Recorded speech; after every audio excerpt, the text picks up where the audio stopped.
Well, welcome everybody to the transition to sevens refereeing for the Wisconsin Rugby Referees Society. I'm going to take us through a couple of slides and I have a couple of video examples for the end. I'm also looking for some interaction. If you want to take yourself off mute and participate, that makes these things a little bit more fun. Otherwise, I can just talk through my content if you don't want to.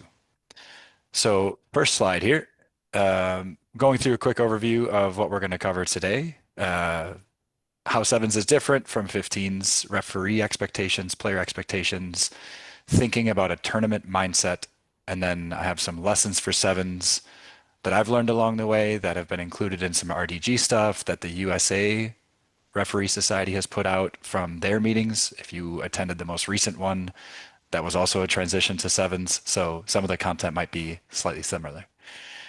So, what makes sevens different? This will be our first step of interaction. If you don't mind interacting, please. Anybody have any ideas of what makes sevens different? There's fewer players on the field. Very Wow. stupid view. Less time in the game. Oh, Yeah, what did what did you faster pace.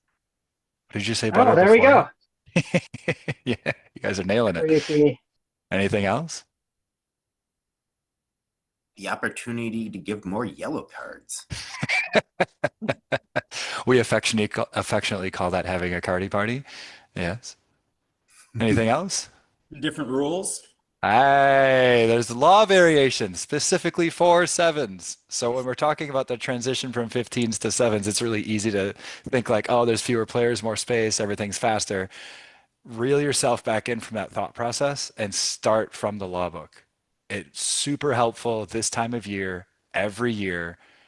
If you have the app on your phone, you like going to the website, whatever, your physical law book, even if you're old school, read the law changes, the law variations specifically for sevens to help get you in the right framework because there's things that you just need to kind of put aside in your brain.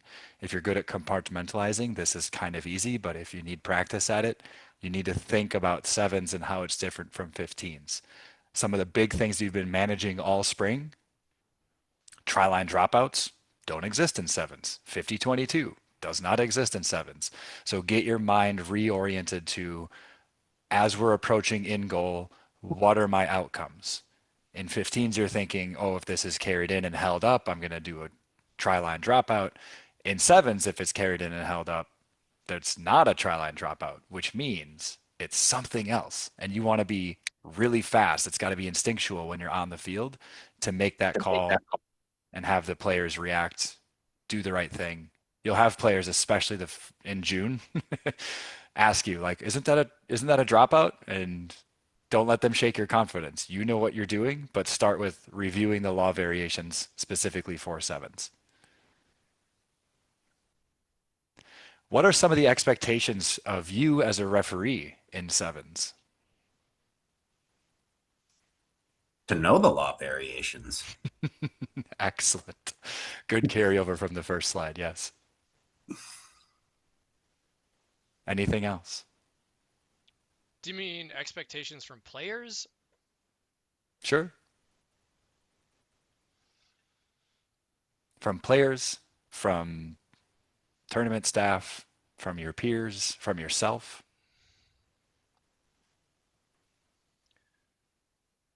If safety's always first, what do you think is second?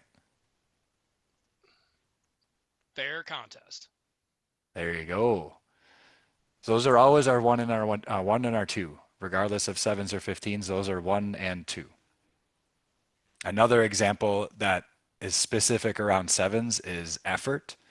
We don't talk about the word effort quite as much in 15s.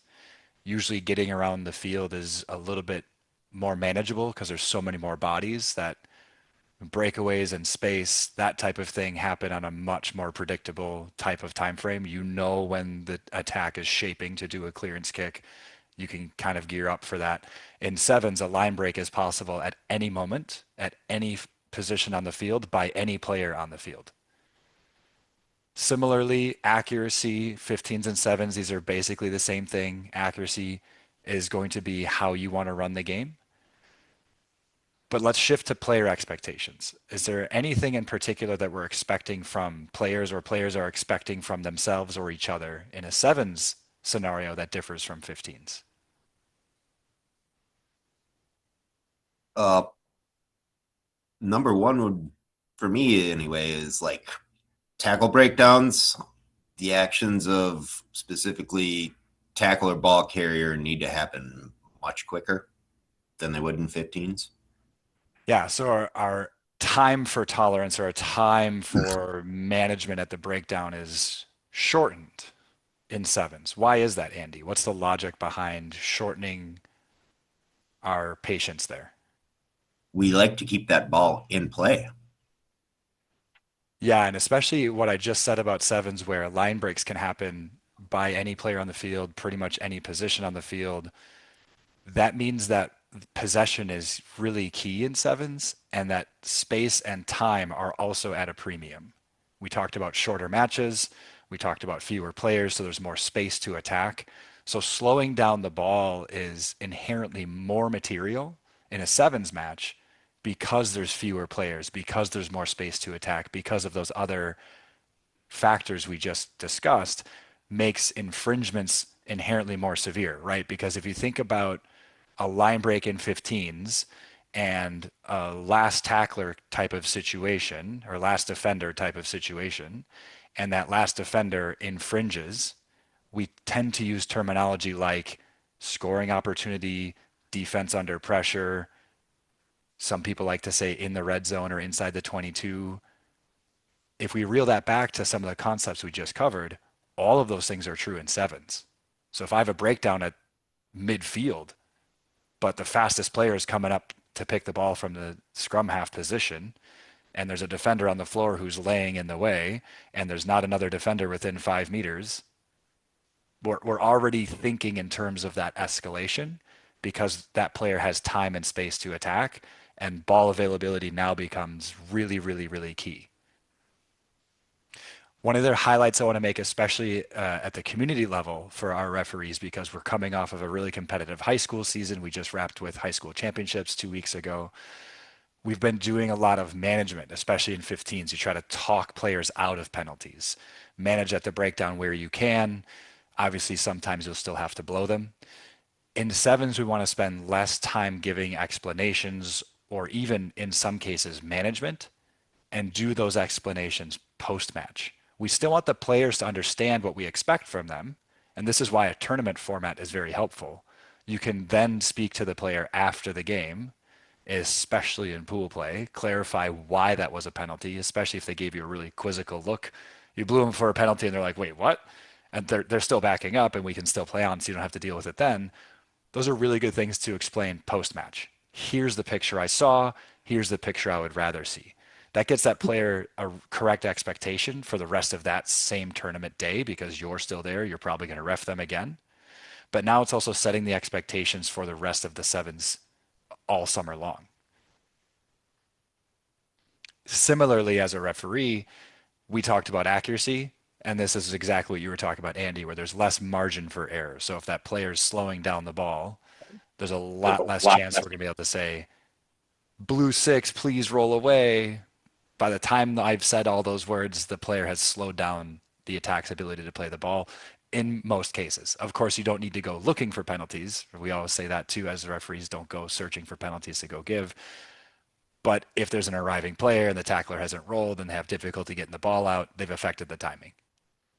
So from a player's expectation, there's less margin for them to perform errors on the field.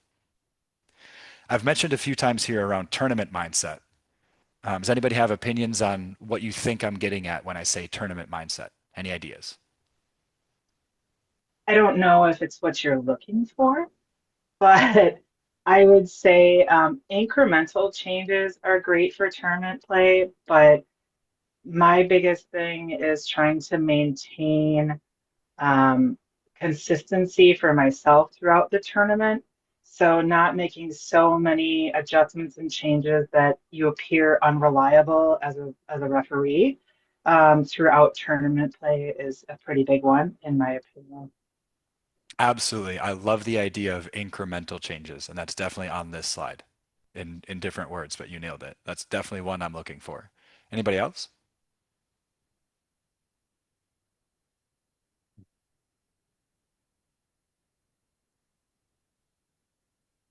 You have multiple games in a day, so we talked about effort. It's really easy to go out in the first game of a sevens tournament and be all over the park, right at where you should be, perfect positioning, in goal when teams are scoring.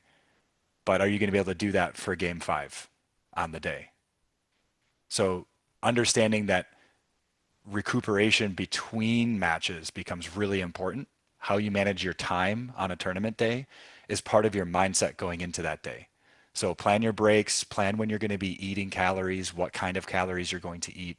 When do you have time to take your boots off? When do you not?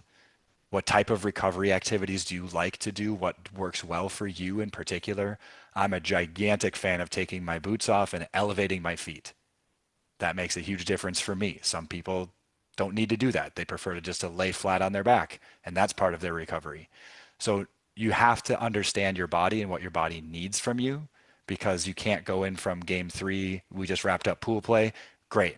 Now we have a break. You can eat. You can take your boots off. The next game of the day after pool play is semifinals.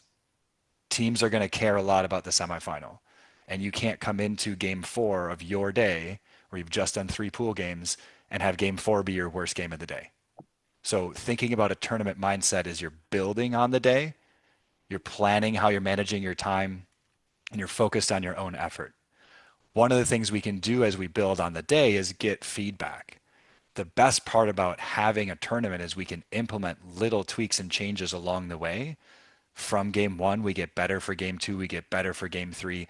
So ideally, as a referee, your best game is the last game of the day, which goes back to point number one of like, you need to keep that effort really high to have a very good game later in the day. But this is where feedback from your peers, if you have a ref coach on site, listen to what they're saying. If you have a peer on site who maybe just did the game right before you and you say, hey, can you watch my first half before you walk back to the tent? Little things like that can go a long way to improve your own ability during the tournament. And then as the tournament wraps, I'm a huge fan of write these things down. I heard this from so and so. I chatted with Steve in between my games, and this is what he said. And then you bring that out at the beginning of the tournament the following week or whenever the next time is you're on. Bust out those notes and run back through them in your mind and say, like, oh, yeah, I did that game, and then I gave that yellow, and that yellow felt kind of weird. And this is what Steve said about it.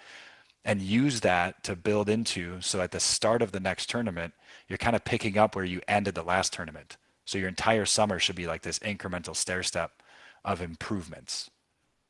Any comments there? Yes.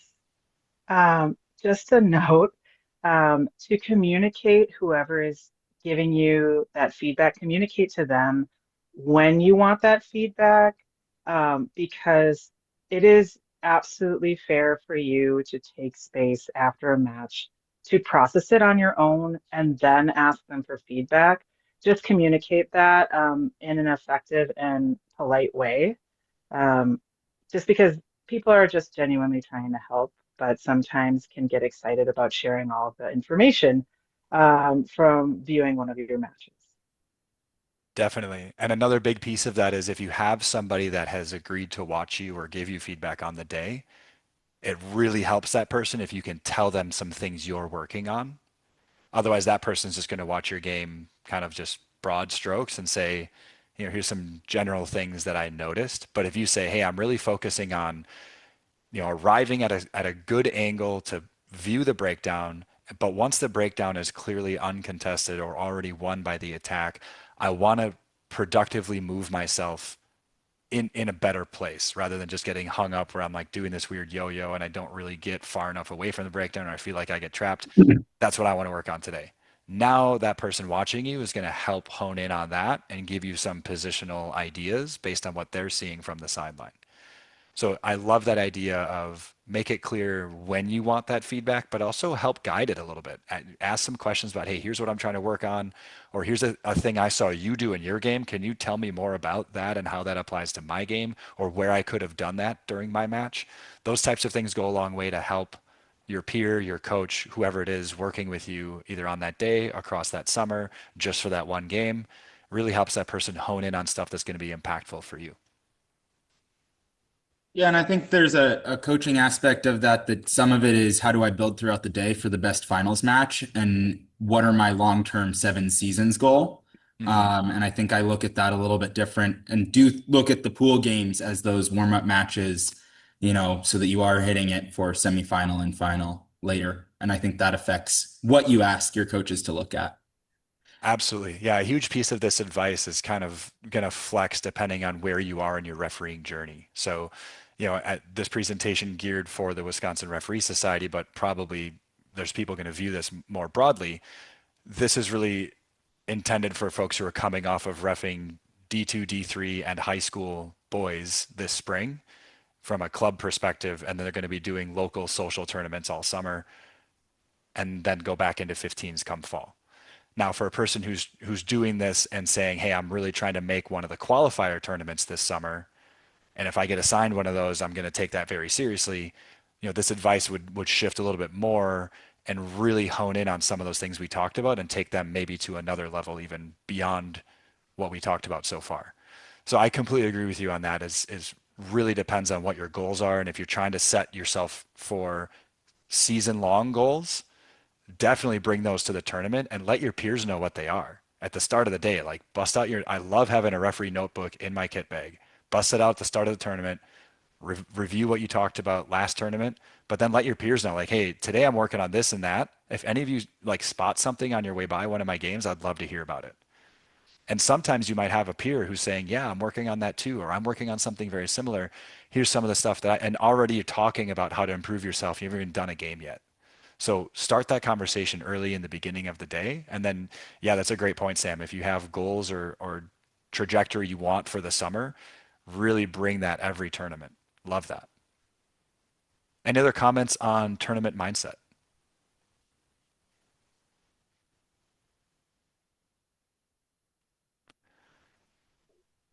All right. I have some tactics for effective sevens refereeing here. I'll go through them kind of brick by brick, so feel free to chime in as I wrap up brick one. I won't advance to brick two until we finish it. So number one for effective refereeing in sevens is the pursuit angles that we choose.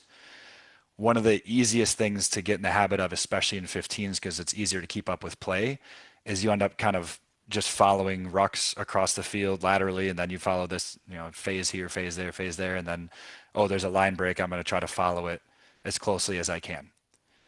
One of the things that's really easy to work on in sevens that will then transition to 15s and actually be helpful for you is think about working up and down the field rather than side to side. First, your first step should always be up the field or back towards the attack, one way or the other. And then when there is a line break, really avoid chasing at 6 o'clock. What I mean by that is as the ball carrier is running upfield, you don't want to be chasing that ball carrier from directly behind where you're seeing just their numbers on their back. That means you can't see the ball. And so I'm a really big fan of flaring out. If you notice you catch yourself behind the ball, check your shoulder and then take that angle. If there's space on the right, great. If there's space on the left, but work into more of like instead of 6 o'clock, you want to try to be at like 5 or 7 or even a little bit wider, especially closer to in goal. It's more important to widen out and get eyes on the ball than it is to be extremely close to that next breakdown. And this can transition to 15s for you because now you're going to use that same chase line in 15s and get really good eyes on that ball or really good eyes on that contact when it does happen. So work north and south, don't chase at 6 o'clock. When we say ball in line, what we mean by that is working into the attack. So if somebody has a breakdown and the scrum half is passing the ball out to a first receiver, and I'm hearing myself, so if somebody could mute, please, that would be great. You're passing to a first receiver, you want to chase that ball back into that defensive line or the attacking line so that you are now even with where the ball is. That's what we mean by ball in line. So for people unfamiliar with that concept, we're trying to get ball in line so that as those passes happen across the field in sevens, it's often one pass back, two or three passes laterally, and then we have another breakdown over here that might be 30, 40, 50 meters away. We don't want to just stay where the defensive line is and then meet that breakdown horizontally across the field. We want to get up into the attacking line and run with the ball so that we're even with the ball. The first thing that gives you is credibility. Any knock-ons or forward passes are a lot easier to call when you're ball in line than when you're at a funny angle, either ahead of the ball or too far behind it. The second thing that helps you with is really getting to a breakdown in a way that allows you to see the contest more clearly. Who's over the ball first, what the body height look like. You can see the tackle height really well, and you should have eyes on the ball the whole time because you've been ball in line as that contact develops. Any questions or comments about pursuit angles?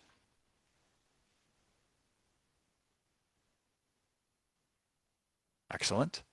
I'll move on to brick number 2, work rate. We talked about this in the slides previously, but ball in line takes extra effort. It's a lot easier to stay, we call it A line, or you get even with the breakdown or kind of 45 on, and then as that ball comes out, you kind of just step forward, watch the ball go behind you, and in 15s, you can kind of just jog your way to that next breakdown almost horizontally because they probably just went from 9 to a forward pod that carried, ended up within 3 meters of you. You haven't really needed to go anywhere. So it's easy to get in that same footwork pattern when you do your first sevens of the season and you end up really slow on that turn. You didn't really move very far, and all of a sudden the ball is 20 meters away from you and 10 meters steep.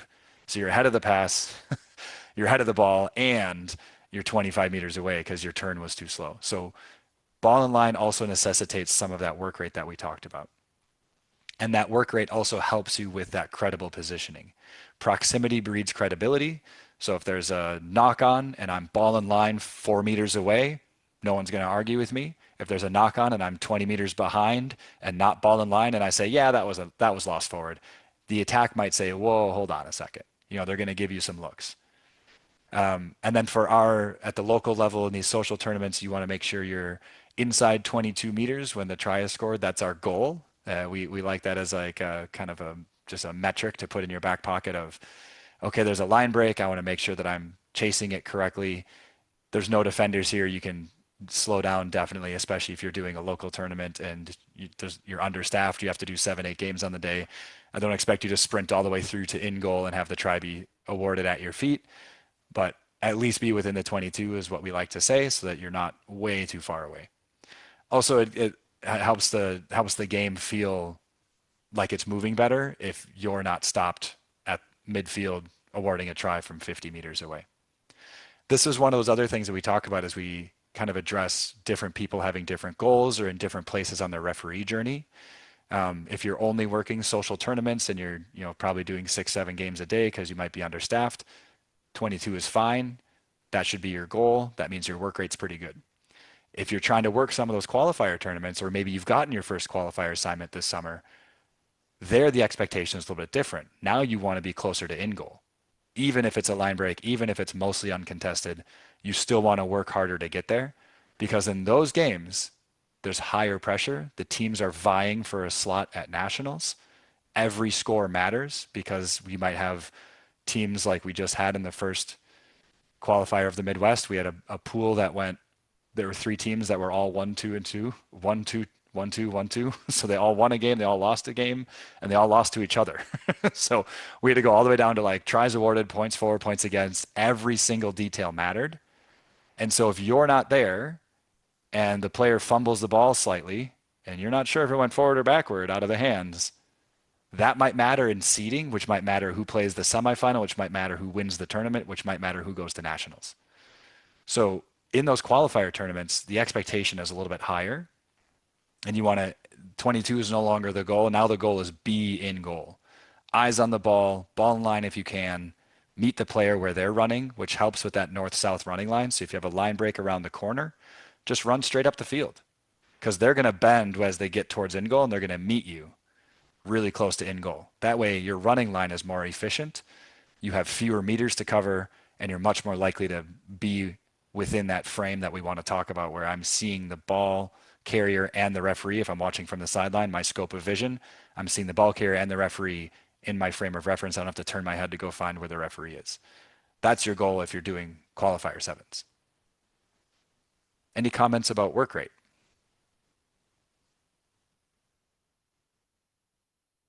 Okay, move on to brick 3. So positioning, this is pretty similar for 15s, right? We want to make sure we're arriving at a productive angle on the breakdown. We don't want to be too flat where we're past the ball too far. We want to be shading on the attacking side so we can still manage that offside line. But we want to be at an angle. We don't want to be directly behind because we need to be able to see that contact point. Same as you would for the tackle. At the breakdown, I want to make sure we see if there's a counter ruck, what do hips and shoulders look like, is the counter ruck legal? You can't see any of that if you're directly behind the breakdown. So especially in sevens, there should be no reason to ever end up in the saddle, that kind of pocket behind the ruck. There's no reason to ever be there because there's even fewer players and way more space for you to pick a much better place to stand, much better place to work into, and then work out of. So a big thing about breakdown arrival is once you arrive at the breakdown and you see it's clearly won, this player is not going to counteract. Great. Now your focus should shift and your feet should move. You don't want to get stuck too close to that breakdown staring at it because then the ball carriers are going to beat you because they're going to start moving the ball really fast. Similarly, when there's a restart happening, your first steps should be directly upfield. So I'm a huge fan in sevens of starting directly behind the kicker, and they will show you with their hips which way they're kicking. So they all have calls. They all try to kick, high and short or long and deep or whatever. They might go right, might go left. They're going to try to pick on somebody on the field. You don't want to stand on one side of them or the other or ask them like, hey, you going left, and have them tell you, yeah, I'm going left. Okay, then you stand on the right. Well, then the defending team knows where the kick is going to. You don't want to impact the game at all in that way. So stand directly behind the kicker, and as they shape up for their kick, you'll be able to see, okay, he's a right-footed kicker, or she's going to kick it lefty. As they step into it this way or that, now I know where I'm going to go. So I will follow their approach, and then I'm going to take off running directly upfield, and then adjust your line based on where the ball's going. But your first 3, at least, steps of acceleration should be directly towards the try line, and then you can work to something else. I have a couple of video examples of this that we'll talk through as well. But from a restart perspective, we want to go directly upfield because at higher levels, the ball gets kicked really high with enough hang time that you get a contest in the air. And sometimes a contest in the air where the team in receiving position is going to single lift a player. And so back to our slides earlier, the number one thing we care about is player safety. And when a player is getting lifted and another player is jumping into that same space, we have a high propensity for player safety issues to occur. So that contest needs to be really well adjudicated, which means you need to be in a very good position to see how that's happening. And the best way to see who's winning the height battle is to be perpendicular with where the ball is coming down. So if I go straight upfield first, get even with the ball, and then I can turn towards the ball and get a little bit more proximal if I want to, if I even need to, that's the best. The best is being even with the ball, so as I get to my spot, the ball's about to come down right here. This player gets lifted, this other player comes in jumping and never gets higher than the lifted player's shoulders and then makes contact. I know I can call that penalty with full confidence because the player chasing and jumping was never in a realistic position to play the ball. So we want those contests in the air to be fair and safe. If somebody gets out jumped, whether it's because of timing, athletic ability, got lifted, whatever the reason is, we don't really care why. We just care that they didn't make it. They weren't in a position to play the ball. They got beat to the ball for whatever reason. Now they're liable for penalty. If they make contact with a player in the air, that's a player safety issue. If that player in the air lands in a dangerous place, now we're escalating. So that's your step through process is first I need to get there. Then I need to see the picture of how these players are colliding in the air. Did one person get way higher than the other? And then you go through your foul play process. Did the person land dangerously? Did they land on upper back, head, neck area? That's a big problem. If they landed, got jostled in the air, landed back on their feet, you might even be able to play on without even saying it. Just put that advantage in your pocket, hold on to that for a second and see what happens. If that player lands safely, is able to play the ball, okay, maybe penalty advantage for contact in the air, but say they catch it and just run forward for 25 meters, you probably need to call anything. So really be clear about your process in your head and watch a lot of sevens, especially if you plan on doing high level sevens. Watch a lot of sevens where the restarts are heavily contested, and don't watch what the referee does. Make up your own mind in the moment over and over and over again. Get your judgment right on what you think that picture should be and what you would call in that moment. And then within goal, you need to make sure you have a clear line of sight to the ball. Especially in community sevens, you're not going to have ARs the vast majority of the time. So you need to get in a position where you have eyes on that ball. This goes back to don't chase at 6, flare out so you can see ball, but also get upfield. So if that try is going to get scored in the corner, being able to see the ball from 55 meters away because you're at midfield or further at an angle and that person's diving in the corner and scoring, if you can clearly see the ball because you're at this angle here, that's way better than being 30 meters closer but being stuck behind the play and not having eyes on the ball. So as we get closer to in goal, prioritize being able to see where the ball is because grounding becomes extremely important. Any questions about positioning?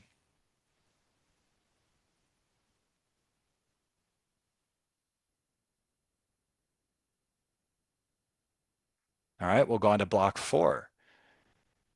One of the biggest things we already covered was the severity of the infringement. So we talked about how there's more space, there's less time on the clock, there's fewer players. Probability for scoring is that opportunistic moment. Do I have an overlap? Do I have an advantage of players? Do I have a speed mismatch?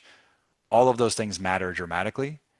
And the same thing we talked about for restarts just now is a realistic position to play the ball is paramount, especially in sevens, because those kick returns and kick receives get extremely contested. So the severity of those infringements can be escalated if player safety becomes involved, or if there's a scoring opportunity. If the last defender is on the floor, tries to trip a player as he runs by, that's even more severe now because it's sevens. There's way more likely that that person scores versus 15s. There's probably a fullback, maybe a blindside winger, maybe a scraping scrum half. We have a couple of different options where there might be another defender able to stop that score from happening. So keep in mind that with additional space and shorter time on the clock, the severity of some of the infringements, especially things that are intentional, tends to go up. One of the things we hear all the time that I think is now fairly well ingrained in our memory is that an extended hand or a one-handed knock-on in sevens is always an intentional knock yellow card. Pretty much 100% of the time. Like to have a knock-on as a defender in sevens, it has to be like two hands, bobble, drop. Okay, maybe I'm just going to do a scrum there. But if it's an extended hand and I disrupt the pass and the ball goes forward off of my hand, I should expect to receive a yellow card for that action. Versus in 15s, there's a little bit more leniency around, did I try to bat the ball up and almost regather it type of thing. There's a lot more argument around or discussion to be had around, what's a knock, what's intentional, what is warranting a yellow card. It's a last defender, fullback's passing to a wing, defending wing gets fingertips on it, disrupts the pass doesn't go to hand. Probable try in the corner, maybe if that ball goes to hand. In 15s, we're thinking that's probably pretty likely to be a yellow card. In sevens, anywhere that happens on the field, we talked about this before, if that pass goes to hand, could be a try. So that's the mentality that we have around our tolerance for knock-ons in space, our tolerance for improper height on a restart. We really want to make sure we have that severity infringement correctly covered. Phil, would you apply that same standard to like the socially kind of brackets at say lakefront sevens? Yeah, if we're doing like a social bracket, lakefront sevens, maybe it's the hippos, right? We have the must be 200 pounds to play on the sevens bracket, those types of teams. You still need to adjudicate it like a sevens match, but you can do so with a little bit more empathy. So if I'm doing a qualifier sevens game and that, extended hand, the player makes the pass, I stick my hand out, I swat the ball, goes down and forward and nobody can play it. The referee's just going to go big penalty, 2 taps for time off. Yellow card is right out of the pocket. It's not buried in the book anywhere. We have it ready to go. We go yellow card out of the pocket, put the yellow card away, players jogging off. We go time on, we play. In a lakefront game where it's maybe more of a social bracket, we might say penalty, we might still go time off, and that's an intentional knock, and in sevens, that's a yellow card, and still give it. But we slowed it down a little bit. We let them know we made a clear picture of what we want to see, but we're still getting those intentional knocks out of the game because even in those brackets, the mentality that we have is still the same, right? Because a social bracket still has the same propensity for anybody on the field can score, just like it does at the higher level of the game. That's the beauty of sevens.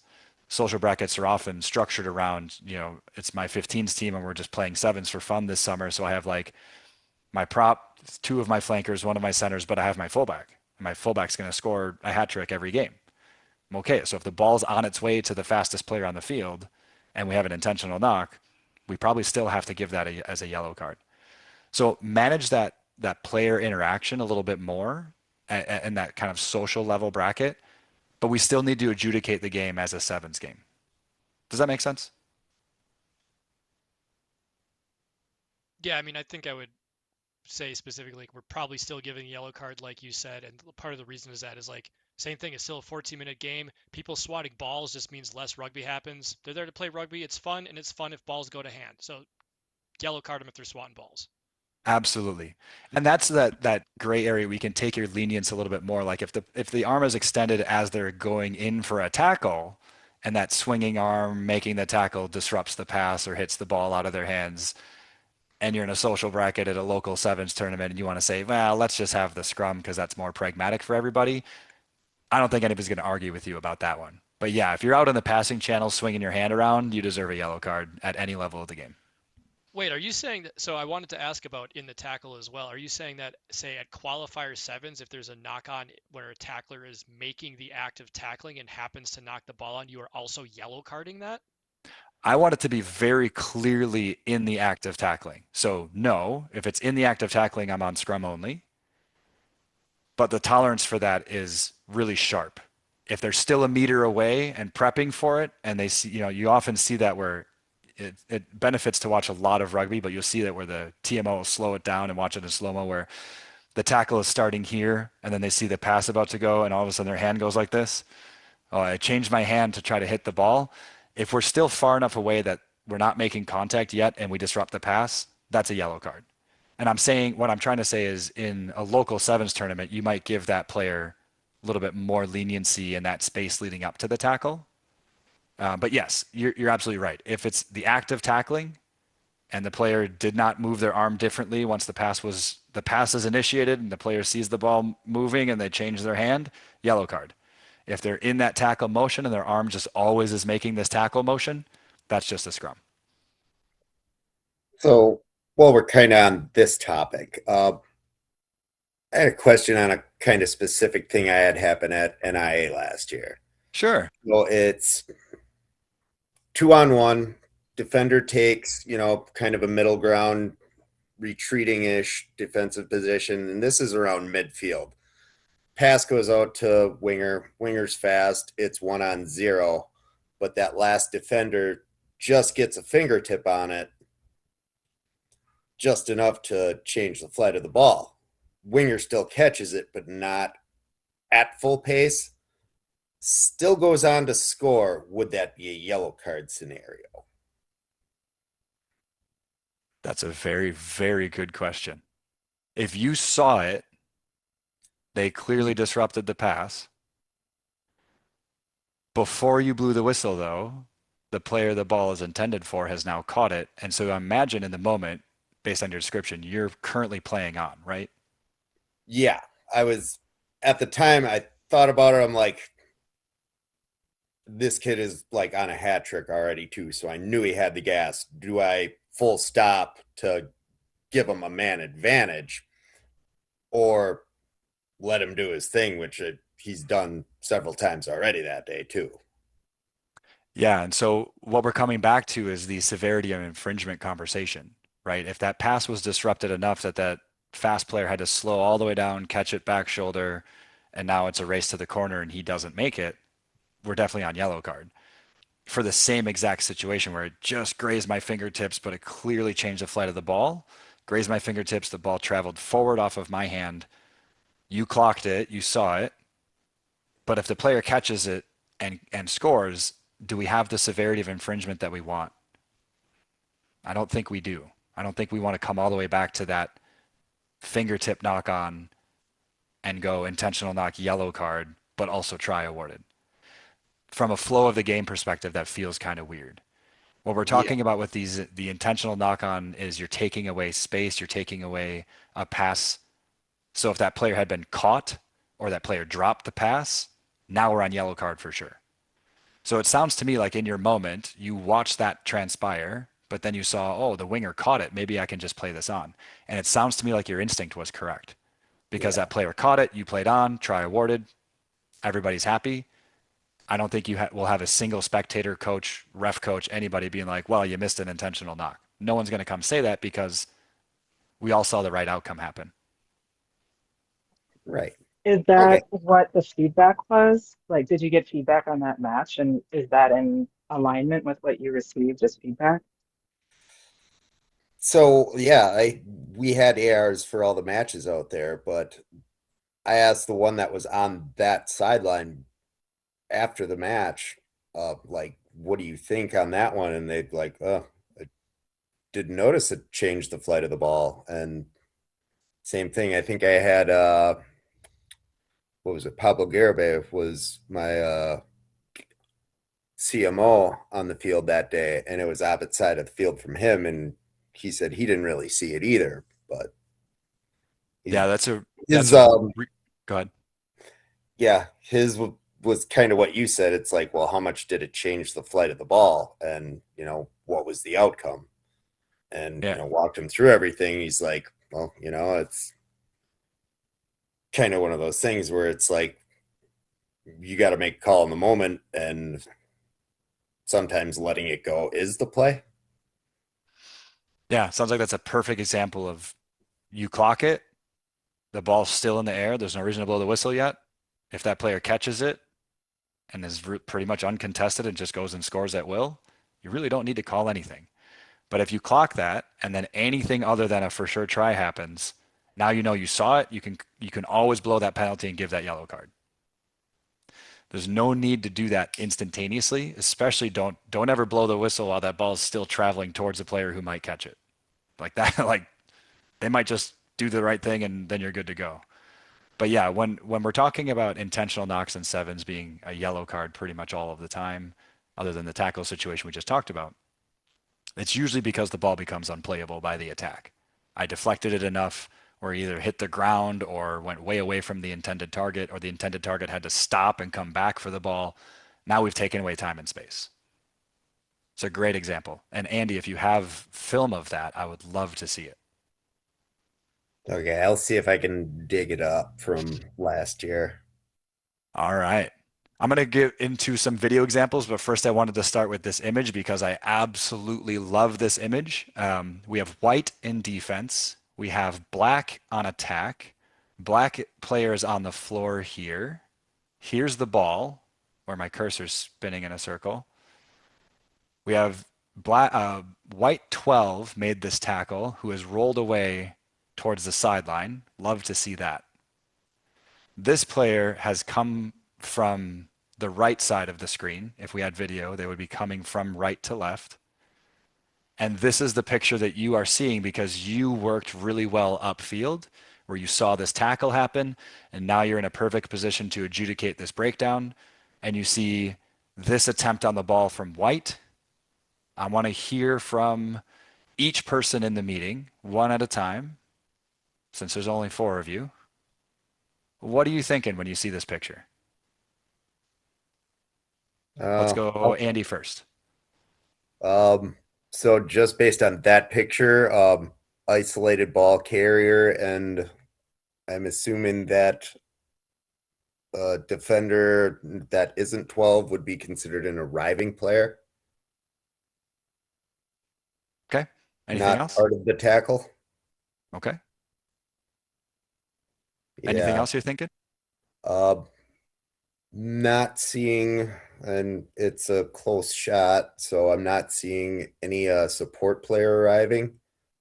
So I'm thinking right now in this moment that that defender, let's call him White Two, is pretty much got that ball dead to rights, Okay. provided he is maintaining his body weight. All right. I love talking about an image because exactly that. There's context we don't have. So thanks for extrapolating what you would consider if there was that additional context, like where's that arriving player, etc. That's great. Butter, you want to go next? So I am going to be honest, I am getting ready to drive somewhere. Okay, no Not the worries. best person to ask. All right, we could skip you then. Thank you. No problem. Jake. Well, I've seen this video and talked about this before, so All right, I'm we'll have Sam go then. All right. Yeah, I mean, looks like a likely jackal, legal jackal scenario. Support's not really there. But I think you can kind of see them coming in picture. So either prepared to award the holding on penalty or watch for a dangerous clean out because they're late. There's kind of that danger opportunity. And then making sure that, 12 exits towards the touch line instead of coming out and blocking the player that is trying to arrive. They're coming late, so we're in a likely, acceptable jackal position. But yeah, I think that safety issue because their support is late, they may try and do something dangerous, I think is a good one to have in the back of your head. Okay, so I'll change the parameters slightly because this is super zoomed in just to get the clarity of the body shapes. What if there's a support player just perfectly out of frame here, who's at full speed and about to arrive? He's effectively one step away, right? His next stride takes him here, and then he's there. So he's one stride away. Does that change what you're thinking at all?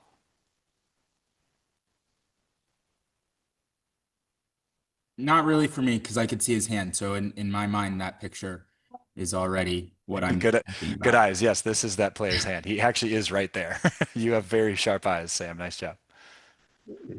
All right, let's come back to Jake. You've seen the video of this, Jake, so you have a little bit of an advantage on the people who are just looking at a still image. What are you yeah. thinking? Well, I know that. Remember that player that we see over the ball, that Jackler was coming from the right side of the screen, so we know he's retreating. This is a blind break as well Hmm. in the video. So this defender is retreating. For me, he's not coming through the gate. That right foot has not gone all the way back to the Hmm. past that right shoulder of that ball carrier on the floor. This is side entry for me. I completely agree with you. Now, again, I've also seen the video, so it's a little bit unfair to the people who are trying to make an assessment, snap judgment based on just a still image. But I like to use pictures because these are the types of pictures that you see over and over again in a game, especially in sevens where there's so much space around the breakdown. You're able to really clearly see things like this. I don't ever want to see a retreating defender positioning his body for a jackal while his foot is still ahead of the ball. I do not like this picture as a referee. So when we're thinking about time and space and running lines and kind of culminating the entire presentation into how do we use that information, it helps you make better decisions by seeing these pictures more clearly. Now, if the video were playing, I think everybody on this call would have said, yeah, he didn't come through the gate. But I pulled just this image on purpose because this is the kind of thing you're going to see if you're arriving effectively where the camera is looking. Right? You're going to be 4 or 5 meters away. You're running upfield at this breakdown. Sorry, running upfield at this line break. You turn towards it as it becomes a breakdown, and you see this person's leg all the way in front of the ball while they're starting to put their hands on the ball as they get their hips turned back around to come through the gate correctly.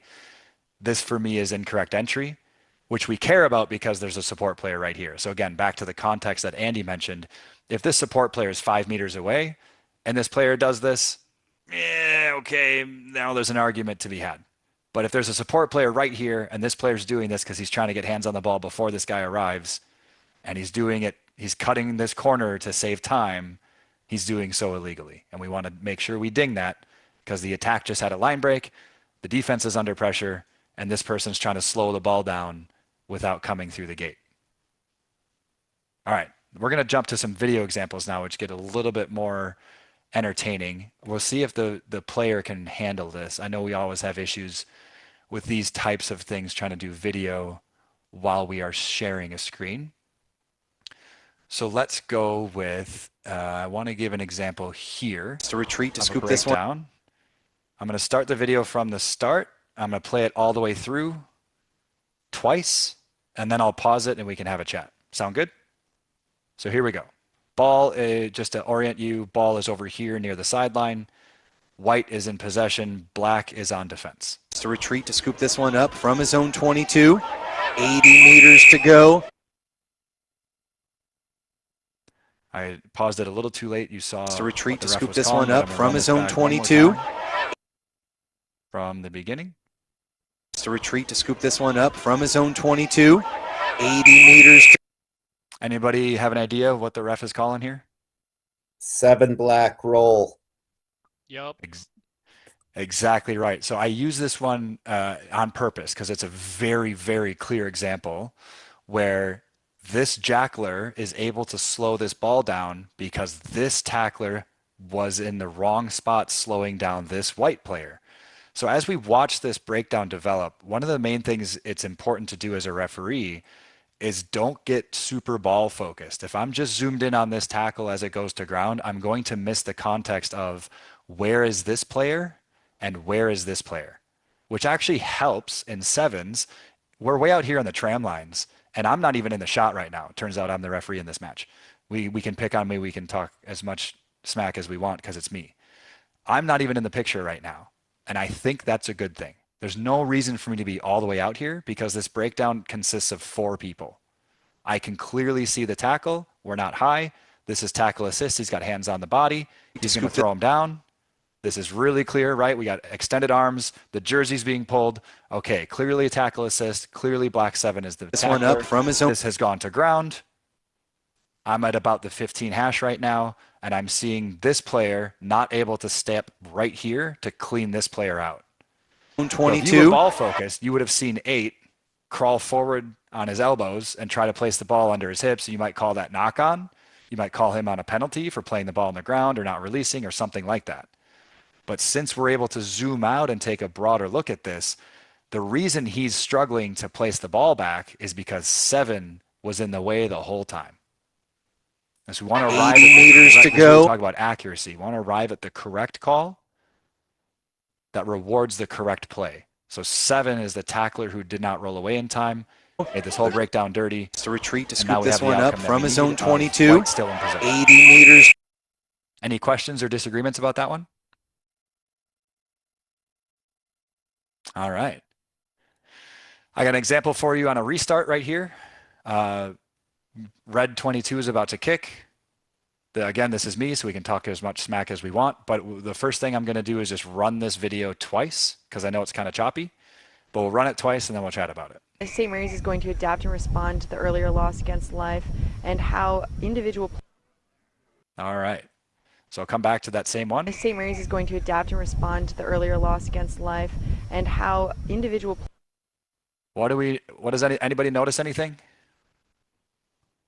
I noticed some text on the screen that says even with the ball is most important. What do we think that means? Why did I put that text there? Because you're running straight up the field because it's a longer kick and it doesn't hang as much. So you basically get all the way even with it right as it comes down for the contest. Right. Yeah. And so that becomes really St. Mary's important is to going keep to in adapt mind and as right respond to here the we have earlier kickoff. And the loss first against thing I Life. see is the ball is going really far towards the sideline. We're out in the tram lines again, but I am not bending that way because if I bend towards the sideline, what am I going to see? I'm going to see the backs of these 2 players who are retreating, and that does not help me at all.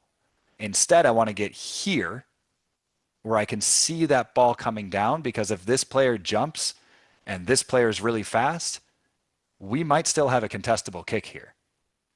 And I need to be in a perfect position to see body height and who wins that contest. So I'm hoofing it from midfield. I'm still on that midfield line. I haven't changed yet. And how. And as the ball starts to come down, you see me square up. Then the video cuts. So that's example 1. Here is example 2. I'm directly behind the kicker, as I mentioned before, because this guy kicks both ways. And we'll see where I go on this one, and we'll see if anything different happens this time. Again, I'll play it all the way through twice before I ask for thoughts. Here we go. You saw him get targeted with some pressure in that first game by St. Mary's.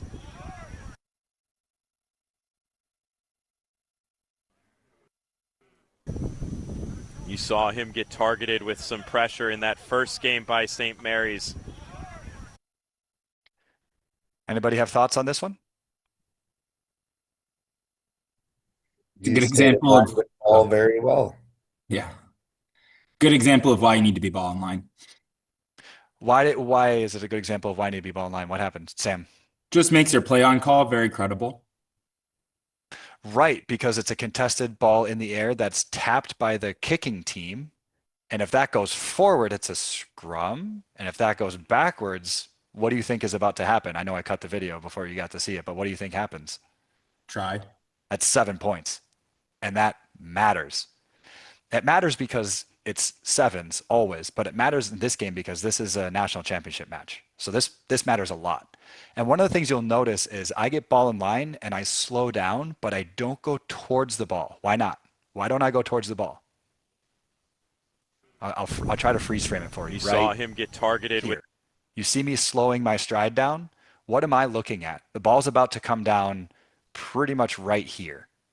So I need to get maybe 2 more meters upfield. I'm pretty much even with it already, so I start slowing down, but I'm not coming towards. Anybody have an idea of why? So you can manage space. Space is exactly right, because green here is running towards the ball from an outside in angle, so his chest is facing the ball. So as he jumps, he's going to do what? He's going to swing that right hand, which means the ball off of his right hand, if he's swinging this way, is going to come in this kind of cone of trajectory back towards me, right? It's going to come infield. It's very unlikely that he's coming from the touchline side of the kick, swings a big windmill arm, and the ball goes towards the touchline. That's extremely unlikely in this scenario. So I want to keep plenty of space between me and that tap attempt because it might go anywhere. And if it hits me, that's a really big problem. So I slow down and I stay far away so I can see the contest in the air, which then allows me to let this play on after the ball is tapped. With some pressure in that first game by St. Mary's. Beats the jumper, ball comes back, we're at play on. That's a try. By being farther away, it also helps you keep everything in your vision. You're not like looking up. I mean, we talk about the same thing. If you get too close to the breakdown, you're looking down and so you lose the peripheral players. So I think that's going to benefit. Absolutely. Yeah. Good call, Sam. Thank you. Okay. So here we have another restart. I missed the very beginning of it because the camera crew is focusing on this injured player. So right here is the first frame of the restart I think that we get. I'll try to get to it for you. Yeah, the ball's already in the air. So unfortunately, I don't have the from the kick, but the ball has been kicked. You can see blue here is pointing at his teammate. So without seeing the kick, I'll just give you the answer. The kick is going right in front of this player, okay? So this is from a little while ago, so I do better at this now, but I don't want to chase directly at this, right? I want to get on a better angle. But I'm going to let this play. Now I'm trying to pause it before you see anything that I do and then see if anybody has an opinion on it. So I'm going to try to play it up until that moment, pause, come back, play it a second time, and then I'll ask you for some thoughts. Harajali is their captain, Darian. Okay, it was right about here. All right, here's the second time. Harajali is their captain, Darian. Oh, that's a mod. All right. Anybody see anything in particular about me, where I am, or anything you might call in that situation we just saw? When you got about 10 meters away from where you knew the ball was going to land, you started to fan out wide to give yourself a better picture of what could possibly be a breakdown. Yep. And good view of the contest if there would be one. Yep. And I do a better job of that now. This is before I've spent a lot of time on restarts, but the moment this gets kicked straight up the field, I would flare right away, rather than I don't flare for like 10 meters. So I would get wider first and of course further upfield. That's a good call. Anything else? Did that flare give you so you could zoom out enough to see blue 1 come and screen off a gold player to contest that? So Obstructing? you see blue 1 preventing access to the restart for the gold player. Is that what you're saying, Jake? Yep. Harajali, he is their Right there, maybe? Where he's kind of Exactly boxing there. him out a little bit? Totally. Everybody else see that? Where this blue player's body position, he came from over here all the way to be right in front of the ball, and he's checking 6's line. Everybody see that? captain, Darian. So I cut the video, but the outcome there is penalty against blue 1 Oh, that's a for preventing access on the restart. So again, I'll play it all the way back now that we know. Watch his movement right here. He is their captain, Darian. He just comes fully 15 meters sideways and just checks that guy out of the way. It's Conrad, isn't it? Of course. No, he honestly didn't know he couldn't do that because restart access is something that we talk about, but players are just like, I'm just helping my teammate catch the ball safely, right? I'm making sure he's got, and in the past, you used to be able to do that. You used to be like, I might catch this. Just kidding. I'm just standing here. So like, yeah, I had a good chat with him after the game to explain, like, you can't be in front of the ball unless you're actively attempting to catch it. So like your line was bad from the start. You came all the way sideways and just took that player out. That's a penalty every time. So, that's what we're talking about on restart access. It's another reason to not get super zoomed in on just the ball and what is just the ball doing. You need to be able to see those players on the floor and how they're impacting each other as we approach that contested area that might be in the air. All right, and then I have a few more, but I'm just going to Milan Graham. call it good. So here we have black in attack, white is in defense. The ball is right here. The scrum cap player has it. And I'm going to play this video twice. For the Bombers. Advantage over off the knock on. Bombers slow this one down off to the right-hand side through Graham. There's a kick forward just to send this one the other direction. Bounces a couple times, and it's going to stay in play. On the chase from the outside. Here goes Parson. But it's kicked through, and Parson's just going to have to. All right, back again from For the Bombers. We have this breakdown Advantage here. over off the knock on. We go 2 passes and a kick. Bombers slow this one down off to the right-hand side through Graham. There's a kick forward just to send this one the other direction. Bounces a couple times, and it's going to stay in play. On the chase from the outside. Here goes Parson. But it. Okay. Anybody have thoughts? That far side assistant referee sure must be able to bench press a lot. We love hyping up our ARs. He saw the kick happen, immediately got on his horse, which allowed me as a referee, I see him chasing with me. That means I can stay in field. Love that. That's a great call out. So once you start working in teams of 3, effort as an AR is huge. His primary job is touch, and I'm trusting him if that ball goes towards that touch line, which it does. I need him to tell me if it goes out or not. Good call. Anything else? And then you also needed to be there because, like, we've got 2 players, one from each team, both making kicking motions, and somebody puts the ball in goal and then somebody puts it into touch, and you got to know who that is. Absolutely. So this is what we talked about on the slide where it's we get closer to in goal. I need to be able to see the ball because that's what matters the most. Do we have grounding? Do we have kick dead? What happened here? And so if we play this through, anybody else have anything to say? Sam, you didn't get a chance to speak up. If you wanted to, now's your chance. I saw something on the last playthrough that I noticed at the very end, and I didn't see it. Notice on the first time to see it again, but with the 2 players kind of hand fighting as they're chasing the kick, I was checking for access there, but only noticed it at the end. That's really, really, really good to think about now because now from here, I have almost every player on the field is in front of me. So I can field of vision wise, it's really chaotic and it becomes very easy to get ball focused. Off the knock on. As this pass happens, great. We have another pass. Slow this great. one down off to the right-hand side through Graham. I'm actually managing some crap on the ground behind me. And now that that's over, There's my a first kick movement is upfield. We can't forward see just to send this so one the other direction. Me and Dan are both hoofing it Bounces upfield. I am too close. is my first admonishment for myself. I'm inside the 15 hash. There's no reason for me to be that close because Dan has touch.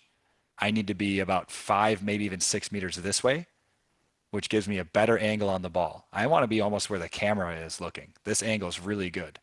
Couple times, and Then it's the going to next thing stay here in is, yes, play. the On the handbags. chase from Do the we care very outside. much Here about goes that? Parson. Not really. The last piece for me is right here. I slowed down, and I hate it. If I run faster, maybe even check my left shoulder, I think I see this guy coming. I just don't want to take away his line, so I get in my own head about space here.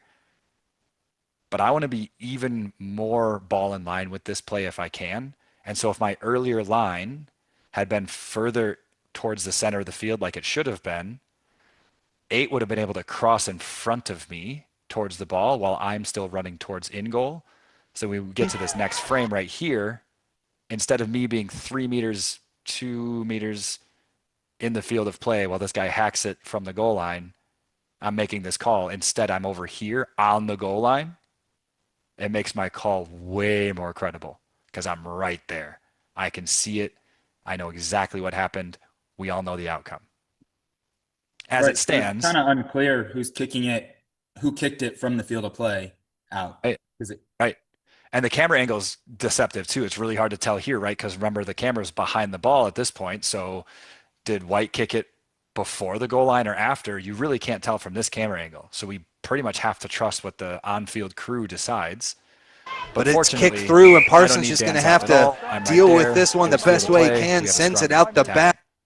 And nobody has the gas to complain to me because they all just had to chase that kick.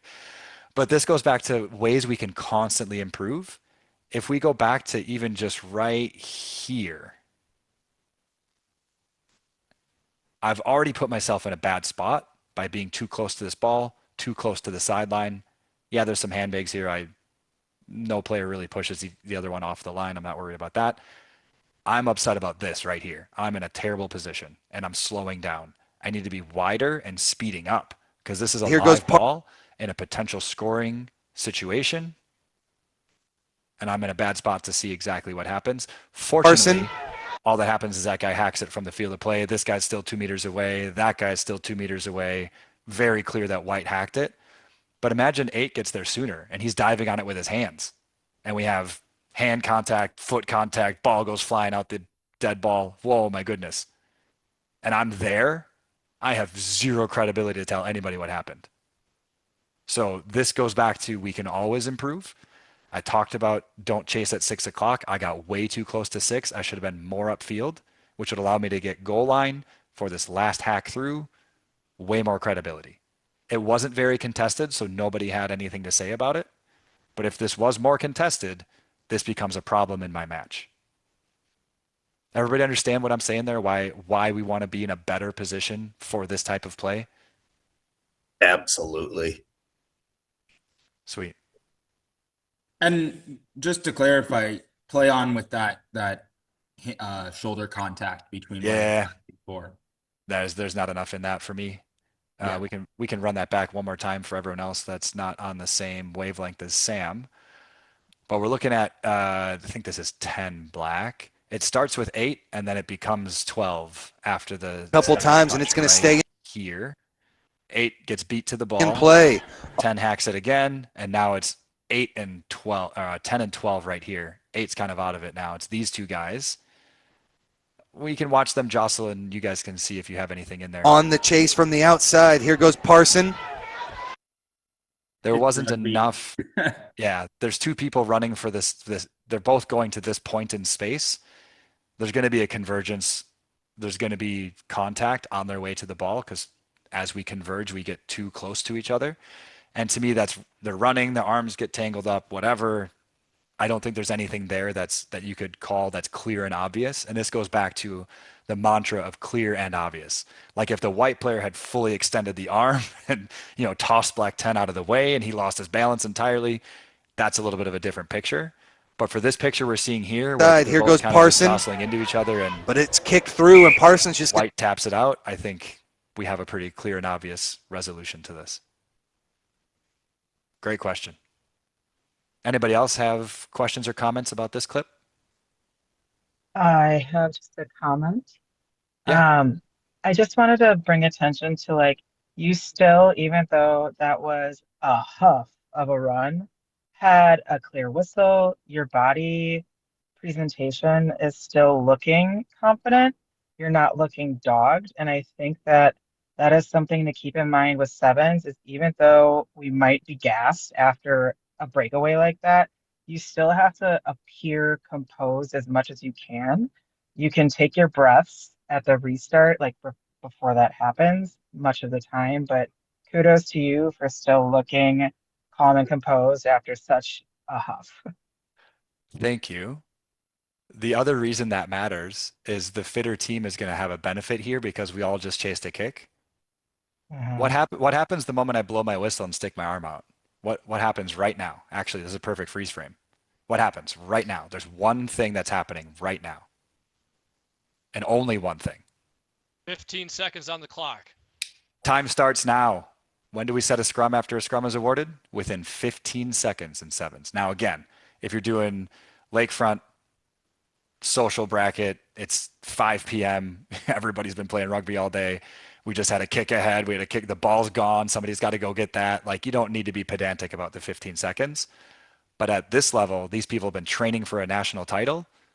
We want to reward positive rugby play. We want to be Going to have to deal with this one the best way he can, sends it out the back, and with 2 minutes. 15 seconds right there. The moment I get to the mark, right here. This is where the scrum needs to be in 15 seconds. We could go to the tape for this game and find out, do we set a scrum within 15 seconds? I can tell you we don't. I can also tell you I'm encouraging the players to get here sooner. And when I do that, they all decide to make subs. So we do time off for subs and it doesn't matter anymore. But in the moment, that was the next thing on my mind is like, okay, we did the job. We got to here. That was my call. I made it with confidence. I didn't need to ask Dan anything. I saw what I saw. I made my call with confidence. I'm going to set my scrum. And in my head, I'm saying, all right, let's see if we set the scrum in time. And then when I say, let's have it, and they're like, oh no, we have sub. And then my radio comes in, oh, there's sub. Okay, now we're time off. Sub's coming. This actually brings me back to one of the other things we talk about as we stair step in the levels of competition. The amount of words you say goes down. In sevens in particular, it goes down really fast. So in this game, the only words I want to say are crouch, bind, set. If I can get away without saying anything beyond that, it's a good day. So in that regard, if we consider 0 words as the target in really high level sevens, so if you're doing qualifier sevens, you don't need to explain yourself. You don't need to tell anybody anything. Primary signal is what matters the most. If you have time, give a secondary. Most of the time, players are just going to tap and play. So there's no time to say anything anyway. So if we say we want target is 0 words, and we're going to say that crouch, bind, set don't count, and you have this scenario, say they don't sub, and I'm standing here for 14 seconds. What are some of the things I could do? Or some of the things that you might do? I have one that I do that I'll share, but I want to see if there's other ideas. I wouldn't wait till 14 seconds. I'd encourage. Yeah, maybe sooner 11 seconds. If they're not coalescing, right? They're not coming towards you. This guy's still got his hands on his knees. This guy's still squatting over here. And you're like, okay, it's been 10 seconds. We need to set the scrum in about 5, and they're not even here yet. What's something you might do? Tell them how much time there is until the scrum needs to be set. Too many words. Anybody else? I'm not saying that. I'm saying 5 seconds. Still, nope. That's 2 words. 5 seconds is 2 words. You went from 0 to 2. You just ruined your perfect score. Anything else? I think I might know, but I've already heard you say it earlier this spring. Crouch. Crouch. I love doing that. We're in this scenario. We need to set the scrum very soon. The players are within earshot. Crouch. And they go, oh, and they start binding up, and now we have a scrum, and that word doesn't count. if we're being goofy about how we count our words. So take it, leave it, use it, try it, whatever you want to do. I personally love it once I got in the habit of doing that, because I used to do 5 seconds. I used to do let's have it. I used to say white, you're put. I toyed around with it over the course of like 2 years, and I finally found out that me just shouting crouch made all the players realize that they're not in the right spot. Because crouch is a command, right? We say that all the time as referees. Crouch is an action. You must do a thing when I say the thing.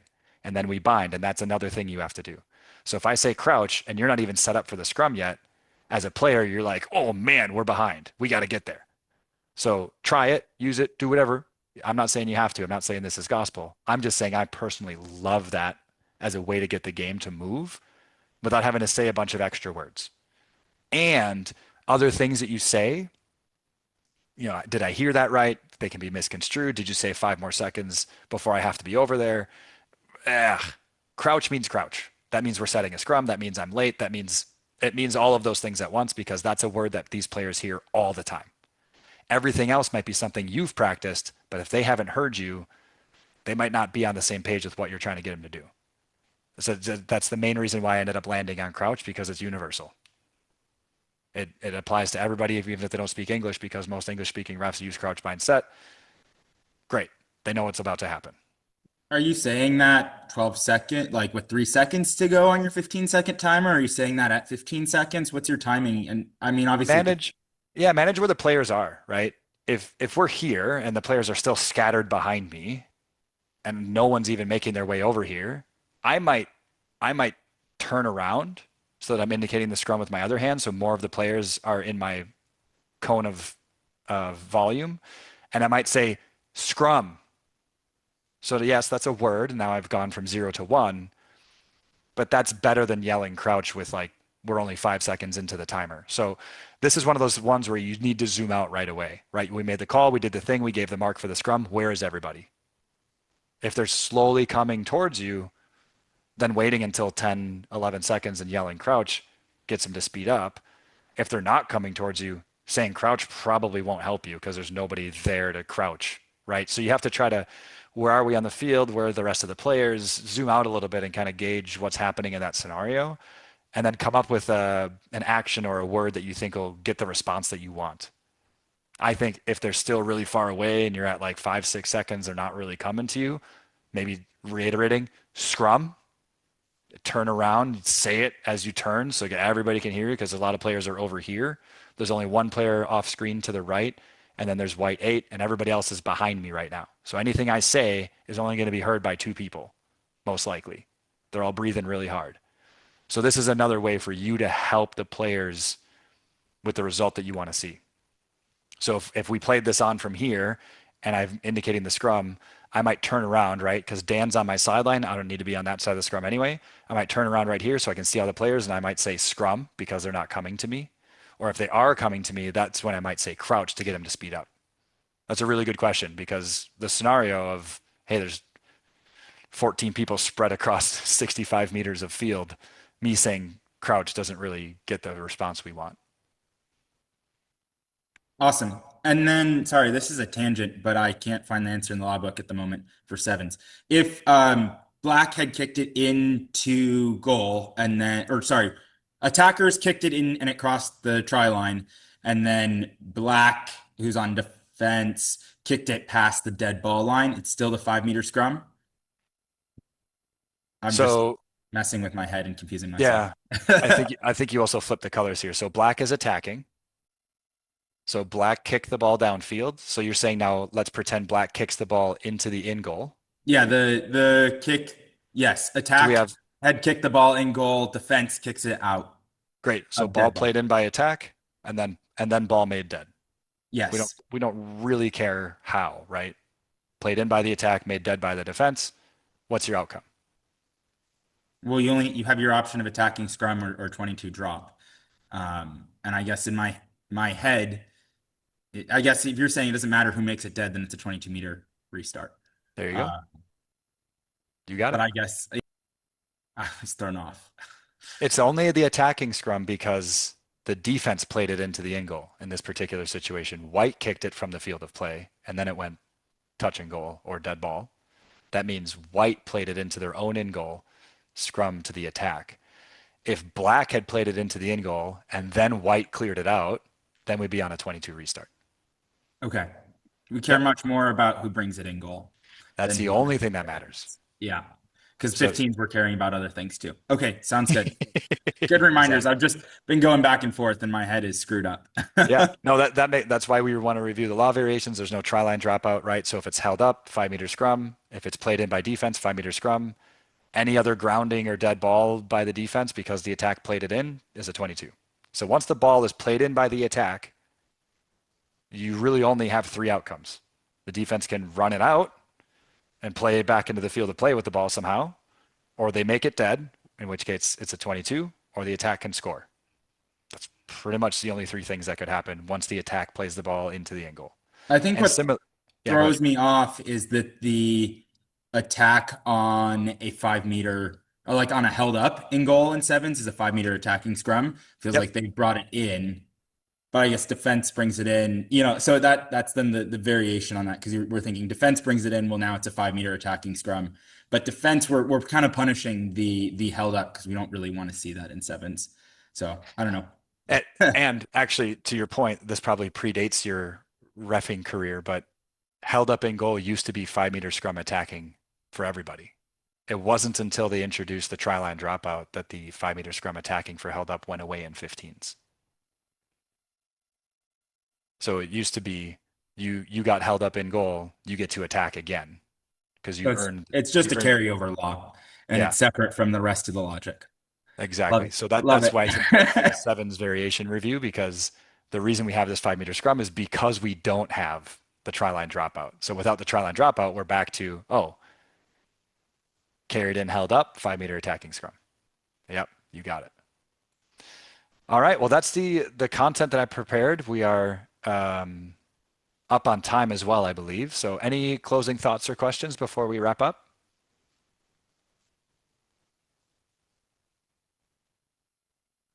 Very wonderful job this evening, Phil. I appreciate that, Andy. Yes, I second that motion. Yeah, so this is intended to be a resource. It's intended to be helpful. We're going to publish this on YouTube on our WRS page. Hopefully get this out to all of our membership, but also we'll share it more broadly too, because there's refs all around the country who are transitioning from 15s to 7s and might be doing things on a local level, might be trying to work their way into qualifiers, might be doing even more than that. And these concepts are a good reminder for pretty much everybody. I liked putting it together because it helped me personally switch my brain to 7s for the summer as well. So it was a good exercise. I appreciate your time. Thank you for participating. Made it way more enjoyable for everybody. And we'll see you guys on the next one. Thanks all.